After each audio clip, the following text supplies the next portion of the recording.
do kind of it's a section of a retreat, remote retreat that I put together that actually has 5 sessions. And so I'm going to kind of tease you, if you will, with the first one.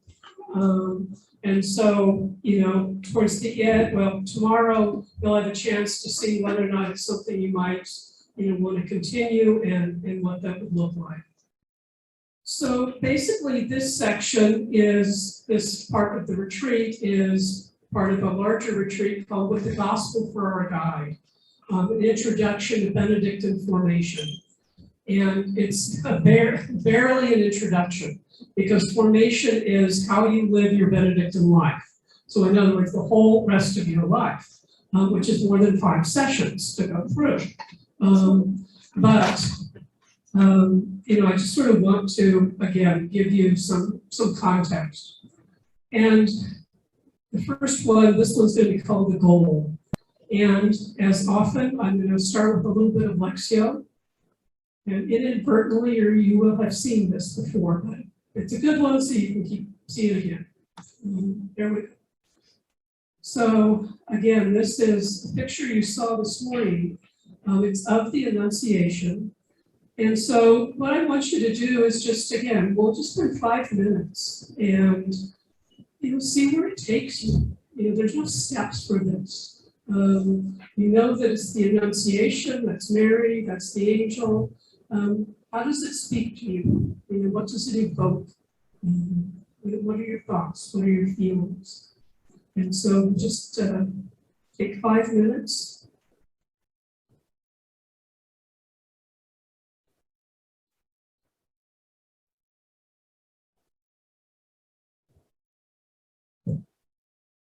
And so this is, we have a double dose of the Annunciation today.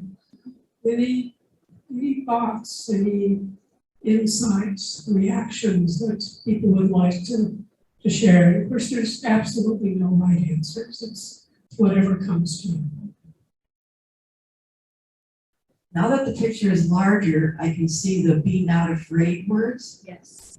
I'd never seen that before. And then as I was scanning the picture and looking at things, it just kept like a neon light popping up to me. So, and I remember that, be not afraid, and it almost looks like Mary's dressed for her wedding. She's holding a flower and has that kind of veil thing on, and so it's kind of like, she has her bouquet and her veil and her wedding dress, and not quite over the line yet. Be not afraid. Thank you. That this is a messenger from God, and God's creation has come with it. There's the birds and the fish and the rabbit and the flowers and all the things that this messenger is clothed in. She's coming to invite Mary to be part of what God is doing, as complex as that is. So all of this, someone just talked about the creation things, and those things spoke to me too, the as being part of my ordinary life. I walk every day and I see birds, the flowers sometimes there's a rabbit on our trail, and I love to fish. And so, it just seems to me that that I'm being invited into this. This is my ordinary life. Things aren't going to be, I shouldn't be afraid of it. It's living Benedictine's way in my ordinary life, which is a really important part of my being Benedictine. So that's what I saw there. I really like that the angel in this image is depicted as feminine. I like that a lot. But the other thing that really struck me was, I guess I didn't pick up on her looking like she was dressed for her wedding. I kind of felt like she was just kind of going about her life. And then all of a sudden somebody comes up behind her and startles her and taps her on the shoulder and says, "Oh, here you go." And I think that's how it is for many of us, at least that's been my experience. I had that same kind of reaction about the angel whispering, but has her hand on her shoulder, and she said, "Now listen, kid, this is how it is." and Mary's got her hand kind of like on her heart. So she's really listening with her heart, and she's anxious, but she's trying to figure it out. It's in her heart. What I see here or feel really is this sweeping quality in that robe, and it's almost like a watery world, and kind of those are like birds and flying fish, if you might see them as flying fish, kind of a invitation to the unconscious and to that deep of the deep that she only needs to take on bit by bit, one flower at a time, one blossom at a time, and with that reassuring hand on the shoulder by the angel, and the sharing of this very deep secret that is just coming to fruition and to bloom. I kind of looked at it like Mary was going forward and that she had to stop and stay still to listen to that whisper from the angel. So sometimes instead of rushing forward, we need to stop and listen. And then I kind of interpreted the birds and everything as sometimes we need to listen to the wind and the birds and all these still small voices around us. But we just need to stop, and whether we continue going forward or whether we turn to the side or turn around, first we need to stop. When I first looked at the picture, it was kind of far away in my iPad, and I also did not see the "be not afraid" quote. And up until that point, the words that I envisioned was the inevitable "listen up," and not in the kind of direct way, but being told that it's time for me to listen up, of course, thinking about with the ear of my heart. But I see the figure with Mary as God, the divine presence itself, in all the creative glory, and just saying, listen. And that doesn't mean that it only comes from God, but listen to the divine presence in all of us in this community. Well, this is Peggy. I don't know if my eyes are deceiving me, but to the right of Mary, I see a crucifix or a cross. And that spoke to me in the way that we don't know what our future will be, but we need be aware to be able to gently carry the crosses that are sent to us and accept them and just have faith. And so again, as I promised or threatened, I'm going to talk about formation. And, it's one of those incredibly broad topics because our whole life as Benedictines is formation. And so it's both equally fuzzy and important, whether we're Oblates, whether we're professed Benedictines, no matter who we are, if we are living according to the rule of St. Benedict. And so I'm going to turn the tables just briefly on you and, ask, when you hear formation, again, in the context of being Benedictine, what does it make you think of? What comes to mind? Maybe just 1-2 sentences, not your master's thesis, but, kind of some quick, short impressions. If someone were to stop you in the grocery store, so what's this Benedictine formation business? After you close your mouth, you would say. I would say maybe it begins with learning intellectually, but learning how to live as a Benedictine. But then you continue that by moving from the head to the heart and actually living it. And it continues. It's not something that is ever finished. The cycle keeps going all your life. I think related to that is that kind of falling down and getting up again. and learning. So allowing that learning and that experience to be transformative. The image that comes to my mind is as a lump of clay on a potter's wheel, and the whole and the community transforming me and the rest of us into something. I was gonna say useful, but I'm not gonna. I was gonna say some of us are very lumpy too. I'm a little bit. Yeah. I'd like to share my thought that I have a son who's a very dedicated athlete. And it made me think about formation in terms of he has a goal and he's put himself in the hands of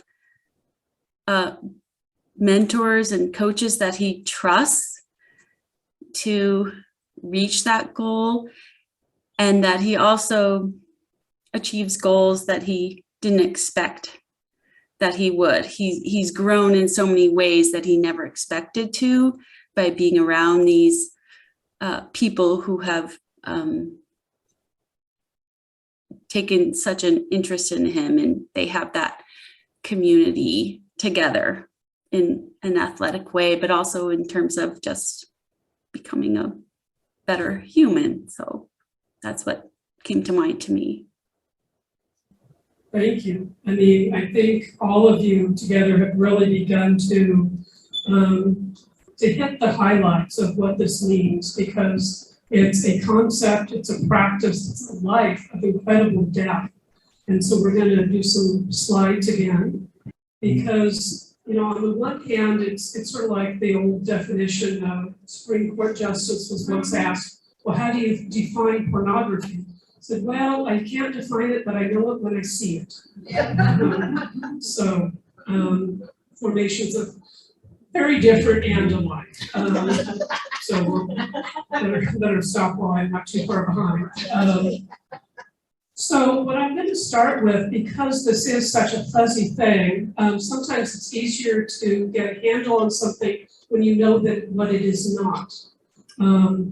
Because I think on the one hand, formation is often confused with incorporation, information, and being a friend of the monastery. So obviously when, you know, the first time you heard about oblates, the first time you wanted to find out more, you needed to know some basic things, like what is an oblate? You know, what is this strange word for these strange people? What does being an oblate mean? Who are the oblates of your community? You know, how does this program work? Who is Saint Benedict? What is the rule? Or it makes me crazy. Well, Benedict's rules. No, the rule. It's not, you know, traffic, you know, thing that you have to pass. A bunch of rules. So all of these are really incredibly important pieces, very necessary pieces, but they are not formation. They're information. You know, they're knowledge. You know, there may be facts, but it doesn't speak deeply to how you live your life and your fundamental values. It's head knowledge. It's not the same as living as a Benedictine. So another way that I think it often gets mistaken or muddled together with is that when you go through a period of time and stages before you make your final oblation, that is incorporation. You know, that's the process. That's, you know, that's what you had to go through before you made this incredibly important commitment. Incorporation, you become a formal part of a group. You go through these stages to, you know, again, learn to be part of it on that, you know, still relatively superficial level. You know, you're showing up, you're kind of doing what you're told, but it doesn't necessarily change you on a deep level. I suspect that some of you, you know, especially if you've been around for a while, what you initially experienced was being a friend of the monastery. Which again, that's great, we need friends. And I've seen this especially in a lot of other oblate communities where, they like the sisters, they like the monks, they like their mission, they like coming there, and so, they want to become an oblate. And to them, that's what it means. We like this monastery, this abbey, we like these people, they're doing good stuff. That is not formation. So, it's a wonderful thing, but it's definitely not formation. So if it's not all those things, what is it? I think fundamentally it is a call. And of course vocation comes from call. Vocation is not limited to what certain Roman Catholics do in making vows. And so that call is what brought you here today, ultimately. You may have to go back a number of years and search in the recesses of your memory.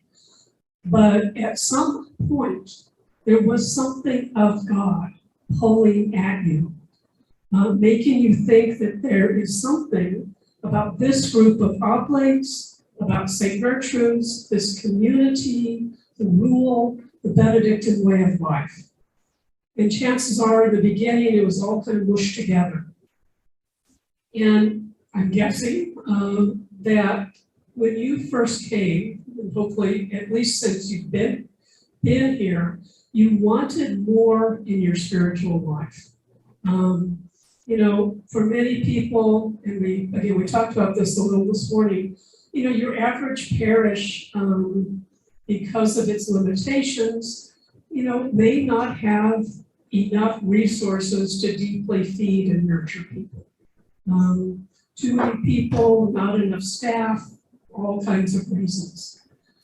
But I think what you all see, and hopefully many more people are coming to see, is that the Benedictine way offers an entire spiritually deep and practical way of life.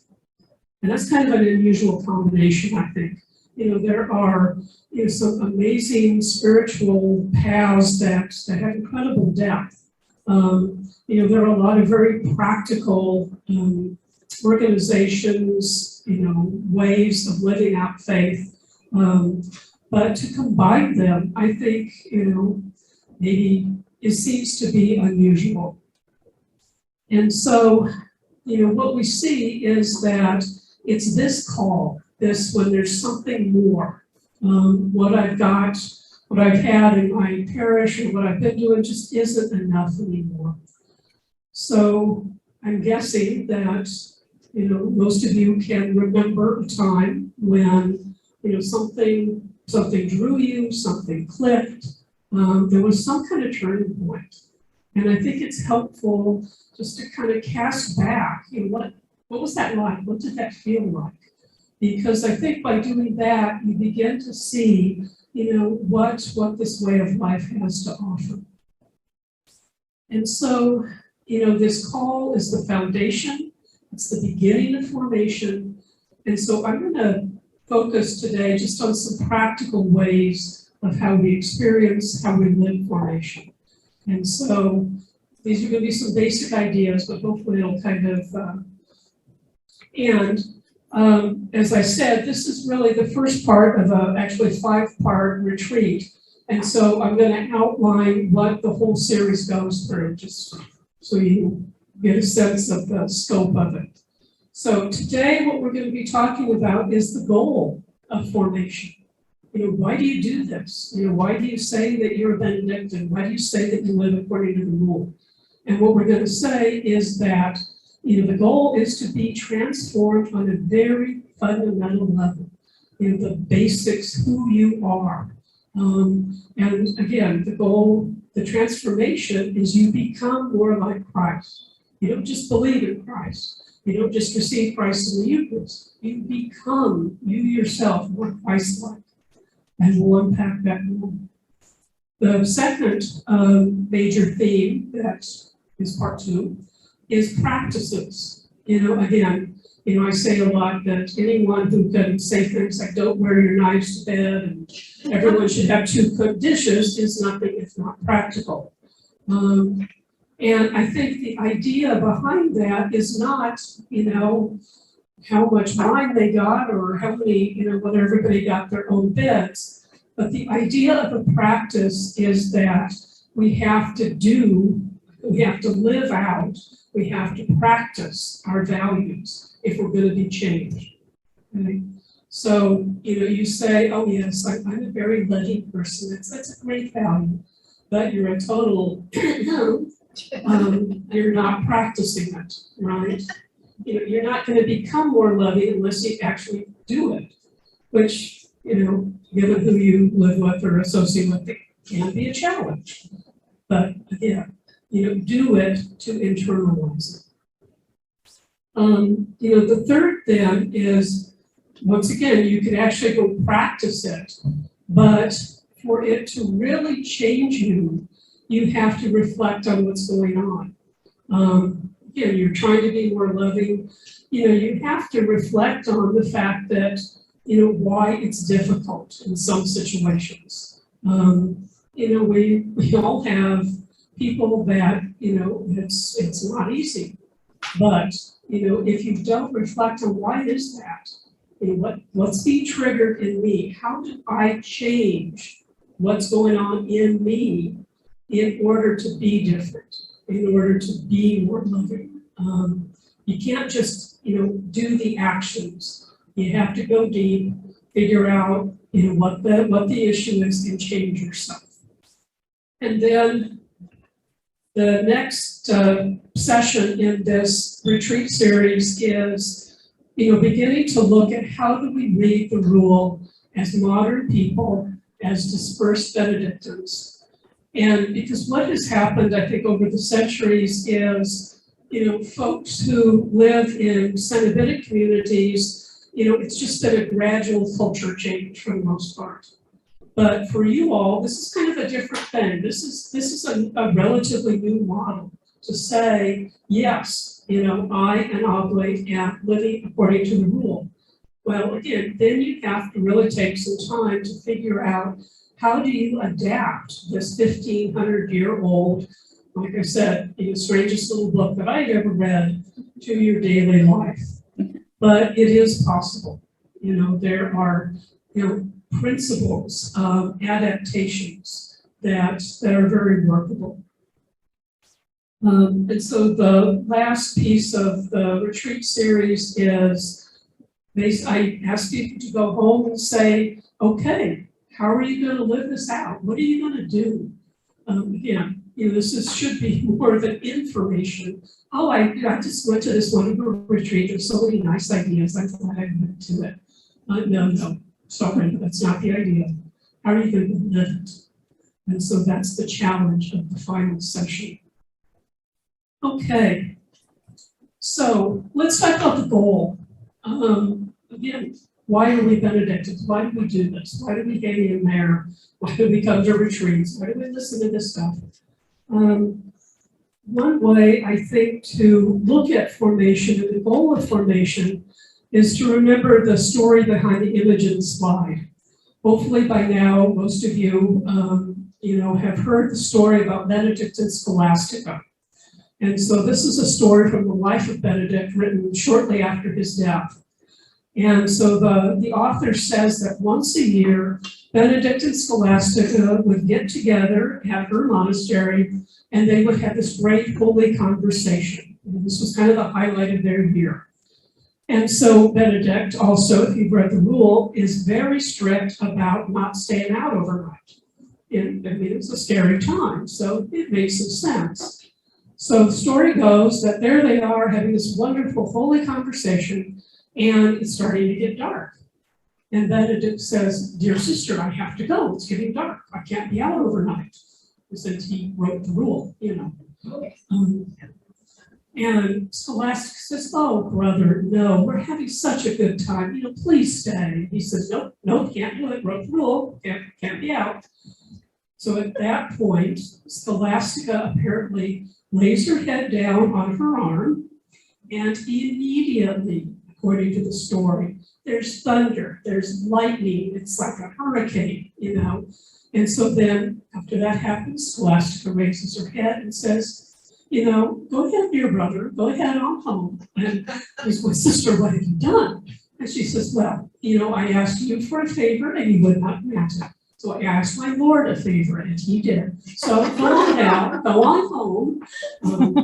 And he said, well, obviously he couldn't. And so they spent the rest of the night in holy conversation. And then at the very end of the story, the author, who again lived shortly after Benedict, concludes, she realized, according to the saying of St. John, God is love.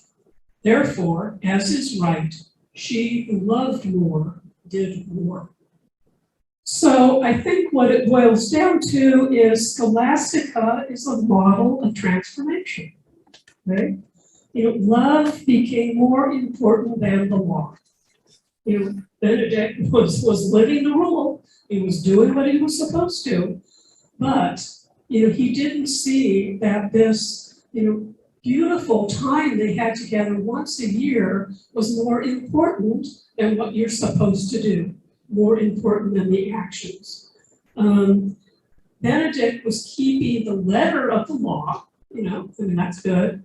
He was behaving correctly. He was doing the right things. But Scholastica was able to show what it means to be changed by the rule. Not just to do it, but to have interiorized it so much that she knew, you know, that the relationship, the love, was more important than keeping the actual letter of the law. You know, she didn't just do what she was supposed to. She had learned to live according to love. She was fundamentally changed by living the rule. So I use this story because I think in the monastic way, in the Benedictine way, the most fundamental goal of formation is to more nearly live the gospel, to become more Christ-like, to be transformed, to love more, to be more like Scholastica. So, you know, we know and we just blindly say, oh yes, we're children of God, we're made in the image of God, blah, blah, blah. But most of us, you know, well, I anyway, I don't know about you all, have a long ways to go in terms of actually living like I am made in the image of God. On a daily basis, I am nowhere near emulating Christ. Few other people, a few other clueless disciples maybe, but not Christ. And I think it just means, you know, all of us struggle to be who we are intended to be our best self, to be that image of God that's our birthright. You know, we're not bad people. I mean, you know, we're not awful sinners. We're just really quite human. We're just not living up to our potential.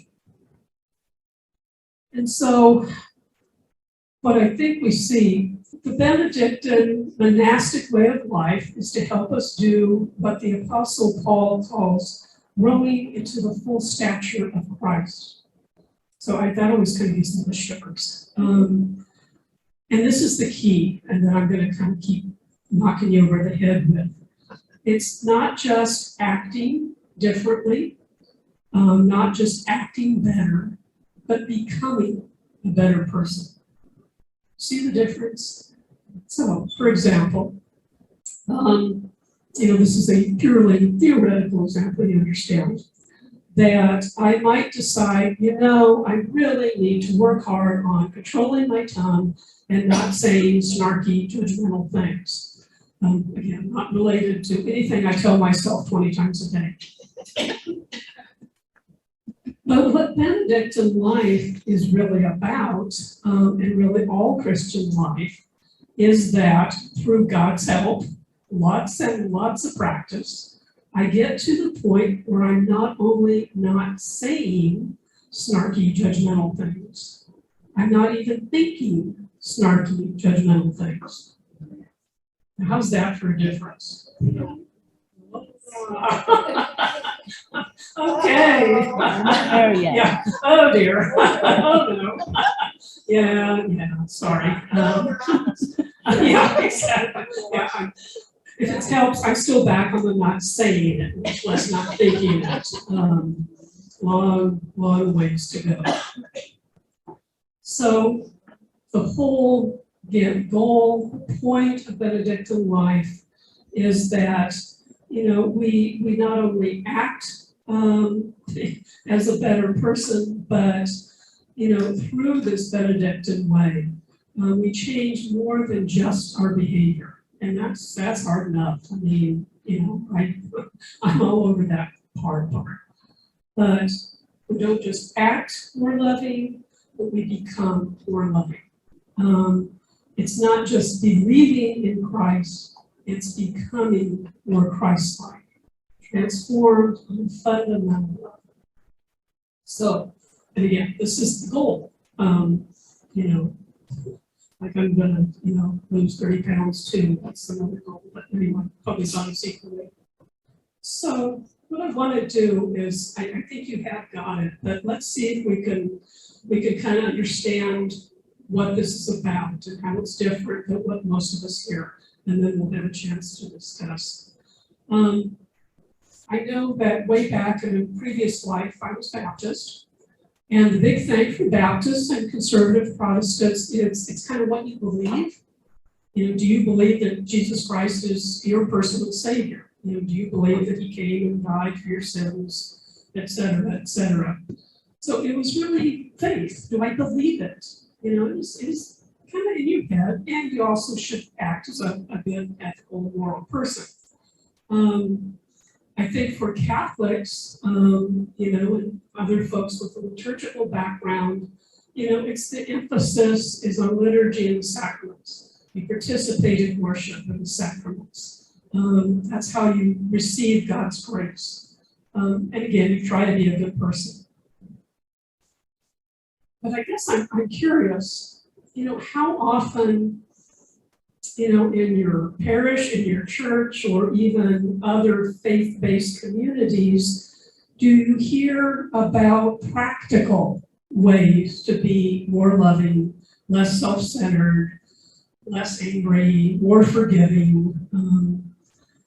I think we often don't usually delve deeply into the hard work of actually actively cooperating with God's grace and power so that, again, we are changed, not just superficially, but fundamentally. How does my faith lead to concrete change, which in turn leads me to change, a deep interior change? And my thesis, my theory, is that once you kind of learn to look for it, that is the rule. That's what Benedict's trying to do. It's like, and he says, this is for beginners. So you gotta show up for prayer, and after a while, eventually get used to showing up, and maybe eventually prayer seeps in on such a level that you are changed. You provide service to community members, and you spend probably 50 years bitching and moaning about, why do I have to do this? She's such a... But maybe after 50 years, you learn to love her as well as do the action of service. So, why don't we, again, we'll just take 5 minutes or so, just individually kind of, reflect on these questions. There's paper and pencil if you want to do that. And then after that, we're going to have some discussion. Make sense?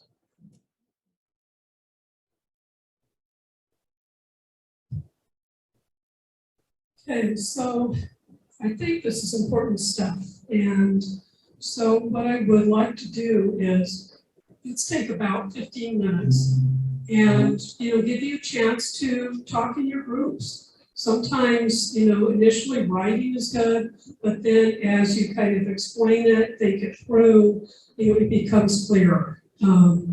And we'll also see that, there's something about saying it to somebody that, again, kind of helps it sink in. And, tomorrow we're going to talk about support and accountability. So you can come back to this, when we talk about that tomorrow. So, again, 15 minutes, and what occurred to you? What challenged you? What excites you?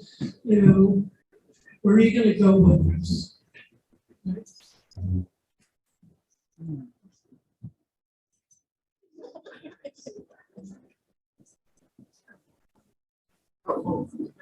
Okay, well, thank you. Looks like some very good discussion going on here. So I think what I'm going to do, just because I never know how to estimate my time, I'm going to go to the next slide, and again, give you a couple minutes to think about that, and then we'll have some more discussion. Okay. So there we go. Okay. So basically, as we wrap up, this is another quote from the Rule of Benedict that I think, in my mind, does kind of an amazing image of what we've been talking about. We've been talking about transformation, about the goal of formation, and sometimes chapter 7 on humility is not an easy one, and I suspect a lot of people never quite get up to the summit, at least the end of the chapter. But it's a tremendous image, so I'm just going to read it out loud. So again, this is the top of the ladder of humility. Now, therefore, after ascending all these steps of humility, the monk will quickly arrive at that perfect love of God, which casts out fear. Through this love, all that he or she once performed with dread, he or she will now begin to observe without effort, as though naturally from habit, no longer out of fear of hell, but out of love for Christ, good habit, and delight in virtue. So, I think that kind of says it. That quote from 1 John, again, after a long process, it's a long ladder. They will finally, at the end, it feels quick. They arrive at that perfect love of God, which casts out fear. And if you think about it, I think most of us, if we reflect, how much of our issues in life ultimately come from fear, right? You keep pulling back the layers, and chances are somewhere down there's going to be fear. But what Benedict is saying that, again, after this progress, after this work, eventually you are transformed. Something happens. It's not easy. It takes a long time. But you become this person that knows this love of God on a fundamental level. And again, the other piece that's important is you notice how it's demonstrated. You not only get past fear, but the way you perform, that used to be really hard, that used to be full of dread, now it's easy. There's no effort. Naturally, from habit, something that you just do. Most of us are not motivated by fear of hell, but again, a lot of us have fear, that motivates us. But now it's something different. It's love. It's love for Christ, good habit, things that you just do, and delight in virtue. Isn't that a great phrase? That it just, there's a lightness. There's a, it's all good. And so, again, as a way to kind of look at this goal of formation, I'm going to invite you to, again, spend about 5 minutes or so just, reflecting on this passage and on these questions. And then what we'll do is we'll have a little bit of discussion and then we'll see. So, if we need to, we're gonna wrap up by 3, so we'll get in what we can, okay? So just about 5 minutes, just sit with the passage, sit with the questions, and then I think we might have a discussion in the large group. Okay.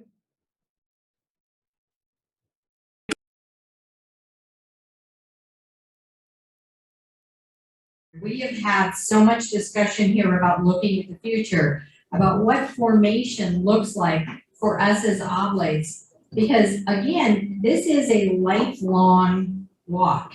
This is not I earned my oblate pin, I'm done. I'm just gonna show up to meetings. But this is that ongoing formation, transformation. And Teresa, as she has mentioned, has put together a 5-session formation retreat. And it is set up to be done on Zoom. And we are going to put together a group, hopefully, if there is interest here. What I would like you to do when you get home or whatever, and you say, yes, I really want to be a part of this, again, send that information, send your name to us at that oblates@stgertrudes.org. Or if you can't remember that, you can send it to me. But, either way, let us know. And then we will put together 4 more dates to finish the last part of this formation retreat. Now, I'm assuming at this stage, we would probably be looking at a Saturday or a Sunday to do this. If you have particular days that work, don't work, include that in your email to me so we can kind of get a feel for where people are. But we sort of have to pay attention to what Teresa's schedule looks like too, because she tells me she has a couple more responsibilities here than just a couple.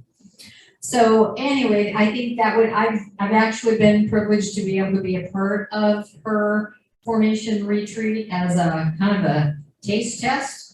We're checking it out right now, and I find it to be very valuable, and I think that you would as well. So that's one thing that each of us can do as a next step.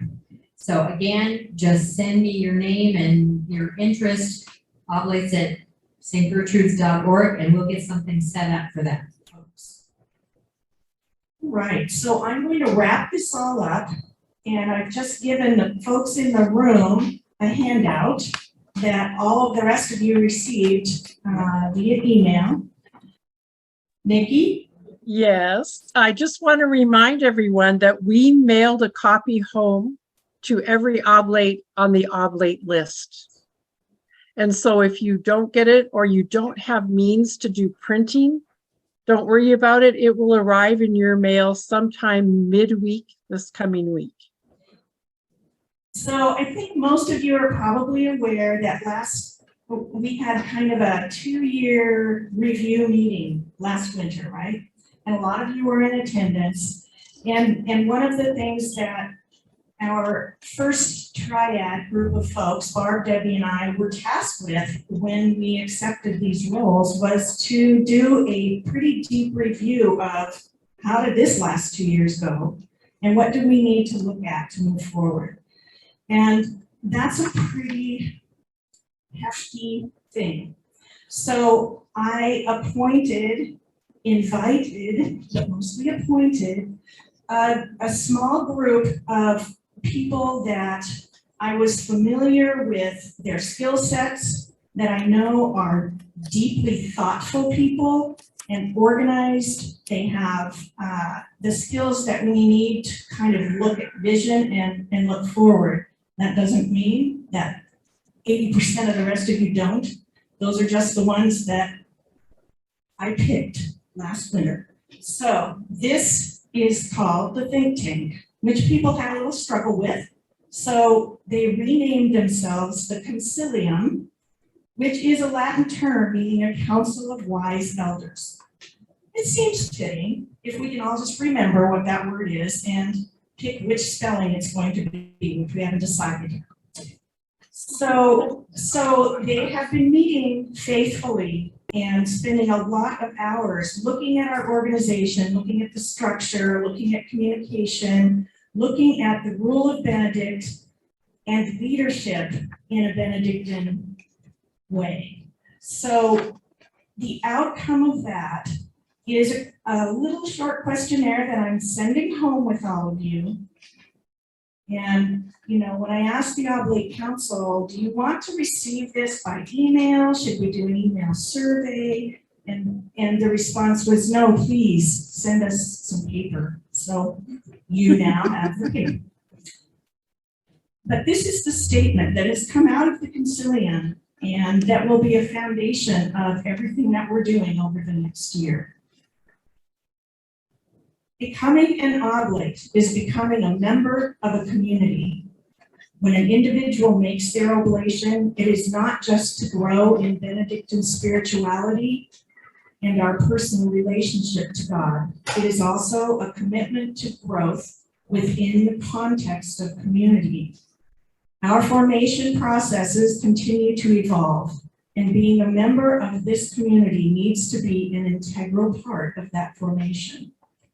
As an inquirer, as a novice, and as an oblate, the stress on community must be emphasized in our formation, inclusive of participation with our local or virtual communities, as well as the larger oblate community, the St. Gertrude Cenobitic community, and beyond.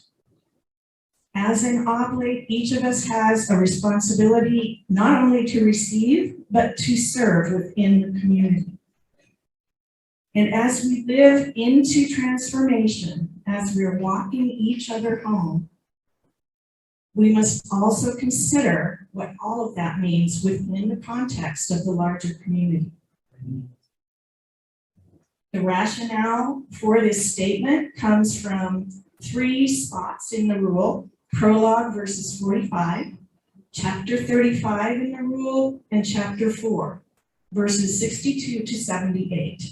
And those are on your handout, but I encourage you to spend a little bit of Lexio time with those passages in the rule. What I would like you to do, I know we're asking you to do a lot, but this fits with exactly perfectly with what Teresa is sending you home to do. Spend some time with the personal reflection questions that are here. Write down your thoughts, take notes. Don't just do it quickly one day and then put it down and forget about it. Spend some really thoughtful time working on this. And then be prepared to have a discussion with your local or virtual group and eventually back to our larger community. Out of the Concilium, at this point, and there will be more of these, are 3 recommendations. This is what we would like you to discuss in your areas. Number 1 is the idea of merging the role of Oblate Coordinator and Oblate Council.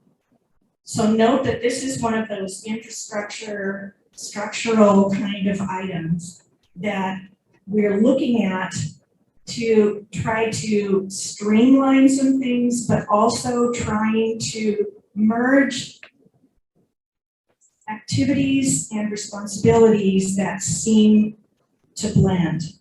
And what I've heard a lot from different people is confusion between what does the Oblate Council person do and what does the Oblate Coordinator do and why are these separate? It's kind of tying up 2 people for roles that are sort of similar in some ways. So think about what would that mean for your local group if those 2 roles were merged into one. And then the second recommendation was that we create a formation coordinator or a formation lead, so to speak, for each area. Although that might be a pretty big ask.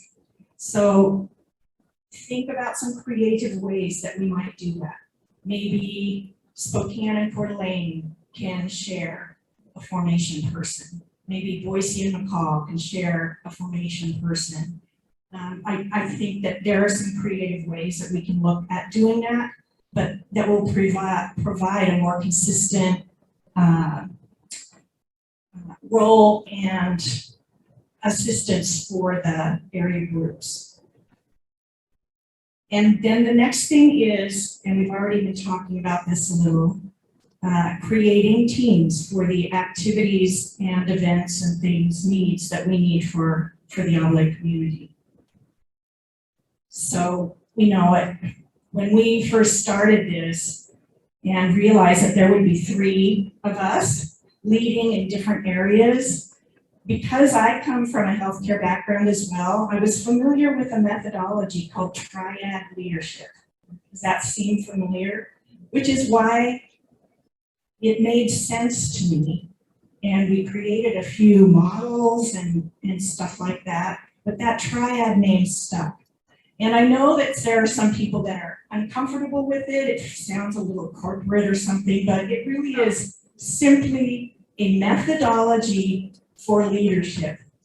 3 people that are skilled in different ways, whose experiences, knowledge, and skills are compatible, but also balanced so that we have good coverage. And I think that that's what's happened, and I believe that with the shifting that we did this year and the addition of the amazing Nadine, we have really gone the extra mile, and we're I don't know, I feel like I'm on a magic carpet or something. Right. So we've already begun to build some teams. We have a concilium / think tank, Oblate Council. We have a newsletter team that is still forming. So critically important information will be coming to people via a newsletter 4 times a year, starting in January. And those folks report up to Nadine. But as a triad, we sort of are overseeing all of those things. The theme for newsletters will always be related to what we are working on as a community. Okay? There will be calendar. Debbie will have formation information there all the time. And so I'm excited. Kathy Heckberg, Juliana, let's see, Cheryl is helping, and someone else, Bob Parrish, I think, will be working with Nadine on that. And I see that as a pretty critical communication piece. I also see it as something that Jeanette or someone that is here can just print and put on a bulletin board for the sisters every quarter, so that we have some visibility up there in that chapel hall where they stop and look at all the news. So we will send you all home with this. You have until February 1st to use this in your groups, discuss it, and then provide the feedback back to the Oblates at stgertruths.org. And then the council will be looking at it, and there will be more shifting around and changing as we move forward, but that's what happens when you're in a transition time. Okay, and just so that you know, we are already fielding inquiries from other groups. So I have no idea what that will look like, but it's possible that we will have transfers coming in, you know, trickling in 1 or 2 at a time, and it could be that we end up with a whole group of people from somewhere. And it's possible they'll all be virtual. So we need to be looking at, you know, and I just go crazy over what do we call groups then if they're not local? It's either a local group or a virtual group, right? Or community. So that's something we'll be working on as well. Okay. So we folks online are We're going to have to close now and head to chapel. Thank you for being here. Thank you for all your contributions.